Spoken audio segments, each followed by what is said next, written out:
নমস্কার বন্ধুরা, কেমন আছো তোমরা সবাই? আশা করছি সবাই খুব ভালো আছো। আমিও আছি অনেক ভালো। আজকে আমি তোমাদেরকে বলবো বৈশাখ মাস অন্য সব মাসের মধ্যে শ্রেষ্ঠ কেন। তো চলো ভিডিওটা শুরু করা যাক। বৈশাখ মাস অন্য সব মাসের মধ্যে শ্রেষ্ঠ বলে বিবেচিত হয়। এ মাসে ভগবান বিষ্ণুর পরশুরাম, নরসিংহ, কূর্ম, বরাহ ও বুদ্ধ অবতারের পুজো করা হয়।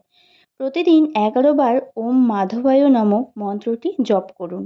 এতে করে সংসারের যাবতীয় কষ্ট দূর হয়। স্বয়ং ব্রহ্মা বৈশাখ মাসকে সব মাসের মধ্যে সেরা বলে উল্লেখ করেছেন। শাস্ত্রে বলা হয়েছে বৈশাখের মতো কোনো মাস নেই, সত্যযুগের মতো কোনো সময় নেই, বেদের মতো কোনো শাস্ত্রও নেই এবং গঙ্গোত্রীর মতো কোনো তীর্থস্থান নেই। মনে করা হয় মা যেমন সন্তানের সব মনোবাসনা পূরণ করেন, এই মাসও সেইভাবেই সবার মনের ইচ্ছে পূরণ করে থাকে। তাই কিন্তু বৈশাখ মাস অন্য সব মাসের থেকে শ্রেষ্ঠ বলে বিবেচিত হয়।